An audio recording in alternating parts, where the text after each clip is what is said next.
Deus quis abençoar o mundo através da criação de uma nação. É importante lembrar isso. Deus quis abençoar o mundo através da criação de uma nação. E para que houvesse uma nação, era necessário uma terra e um povo. Era crucial isso. E nós vemos aqui no capítulo 12, Deus preparando o terreno para criar essa nação.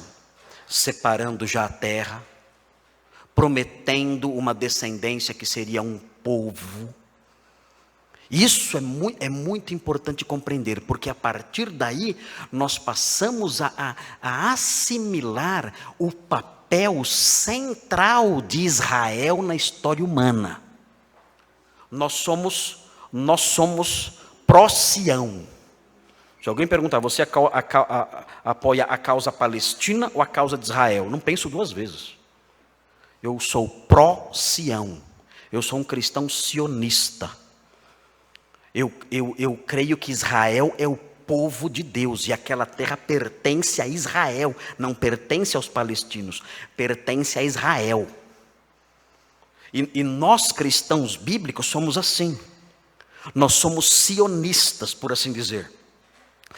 Existe a vertente aliancista que fala, não, a igreja tomou o lugar de Israel agora, então Israel não tem mais direito nenhum, a igreja substituiu Israel, isso é chamado na teologia de supersessionismo. No supersessionismo, a igreja substituiu Israel, tomou o seu lugar. Nós não cremos no supersessionismo, em hipótese alguma. Nós cremos que a igreja, ela desfruta das bênçãos dirigidas a Israel, mas ela não substitui Israel.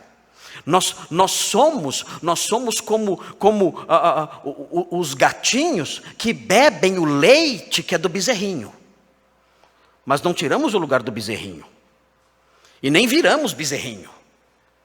Nós tomamos o leite que era do bezerrinho. E desfrutamos do leite que era do bezerrinho. O leite produzido ali era do bezerrinho. Nós não somos bezerrinhos, mas Deus, na sua graça, concedeu que nós bebêssemos do leite que não era para nós. Era do bezerrinho Israel. E ele faz então com que a igreja desfrute desse leite que era do bezerrinho Israel, para nós que somos os gatinhos igreja. Mas os gatinhos igreja não viram bezerrinho Israel, apenas desfrutam do leite que era de Israel. E nós encontramos a importância disso no Novo Testamento. E nós como crentes devemos aprender essa realidade, porque devemos orar pelos israelitas, devemos orar por Jerusalém. Vejam o que diz Romanos 9, vejam o que diz Romanos 9, versículos 4 e 5.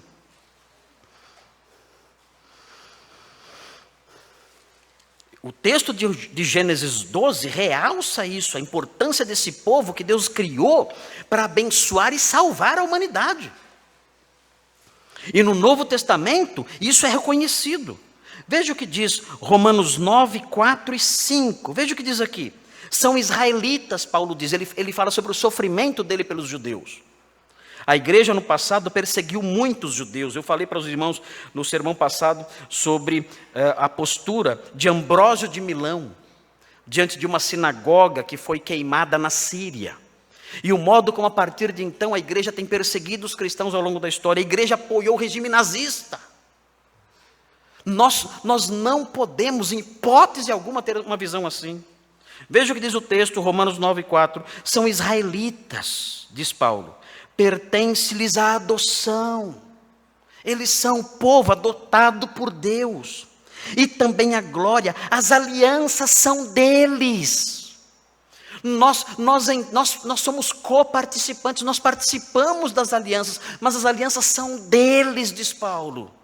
Ele prossegue, a legislação, a lei mosaica é deles, o culto levítico é deles, as promessas são deles. Nós desfrutamos disso pela graça de Deus que as estende a nós. Mas o apóstolo Paulo diz, são deles, pertence a eles. Vejam como Deus os usou para abençoar e salvar. Ele diz, deles são os patriarcas e também deles descende o Cristo. Deus usou esse povo para trazer a este mundo ninguém menos do que Jesus Cristo, nosso Salvador.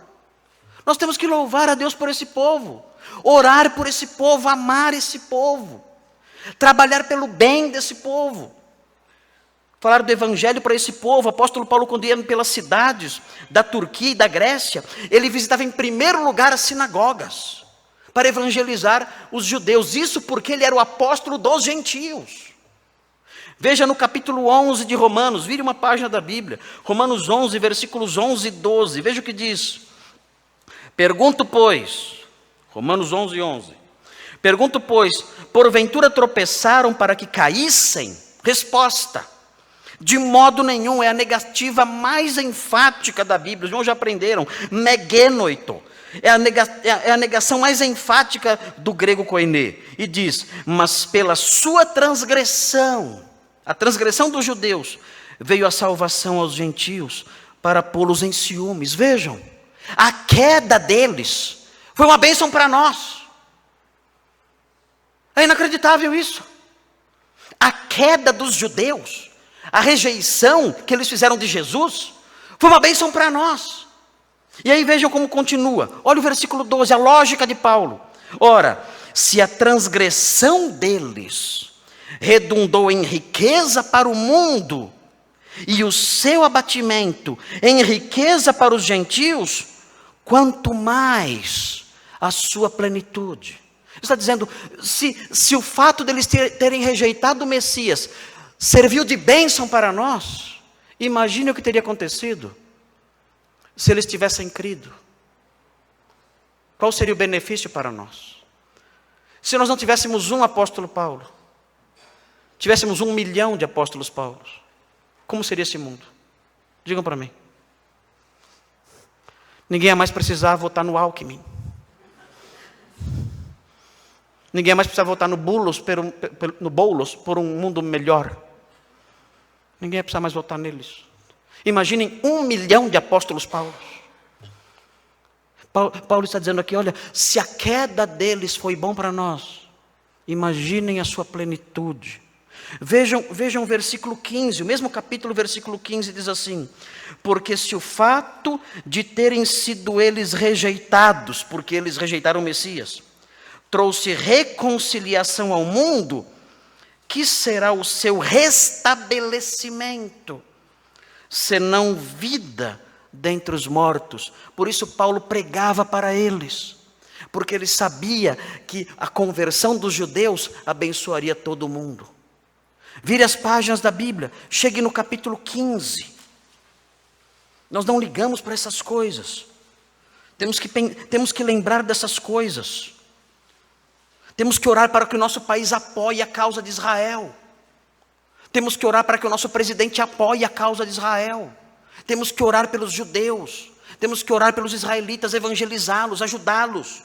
Vejam o que Paulo diz em Romanos 15, versículos 26 e 27. É muito interessante o que ele diz aqui, falando sobre crentes judeus e crentes gentios. Ele fala assim no versículo 26: porque aprouve a Macedônia, no norte da Grécia, e a Acaia, no sul da Grécia, levantar uma coleta em benefício dos pobres dentre os santos que vivem em Jerusalém. Vejam, as igrejas gentílicas se reuniram para ajudar a igreja judaica pobre.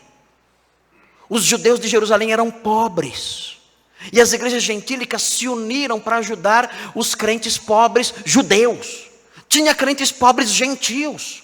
Aliás, na Macedônia, especialmente, os crentes eram pobres. Mas eles se uniram. Eles se uniram para levantar uma oferta, para mandar uma oferta para os crentes judeus pobres. E Paulo, olha, vejam como Paulo avalia isso. Paulo diz: isto lhes pareceu bem, e mesmo lhes são devedores. Está dizendo, os crentes gentios são devedores aos judeus. Como? Ele prossegue: porque se os gentios têm sido participantes dos valores espirituais dos judeus, devem também servi-los com bens materiais. Uau! Que visão é essa? Ele está dizendo: nós, os gentios, somos participantes dos bens espirituais dos judeus. Nada mais justo do que nós os ajudarmos com bens materiais. E as igrejas gentílicas da Macedônia e da Acaia levantaram uma oferta e mandaram para os crentes pobres de Jerusalém, judeus. Isso mostra, quando olhamos para isso mostra que o Novo Testamento, na visão de Paulo, dos demais escritores do Novo Testamento, nós vemos aqui uma visão pró-Sião. Israel é importante, Israel é fundamental, Israel é o povo de Deus. Por quê? Porque Deus escolheu esse povo, criou esse povo, trouxe à luz esse povo, a partir de Gênesis 12, trouxe à luz esse povo, para abençoar a humanidade e salvar. Nós temos hoje a palavra de Deus. De onde isso vem? Dos judeus. Nós temos o Messias. De onde isso vem? Dos judeus. Nós temos uma esperança messiânica. De onde isso vem? Das promessas feitas aos profetas. Aguardamos o reino davídico, aguardamos o reino escatológico. De onde isso vem? De Israel, promessas feitas a Israel. E nós desfrutamos dessas coisas graças ao fato de Deus ter trazido à luz esse povo.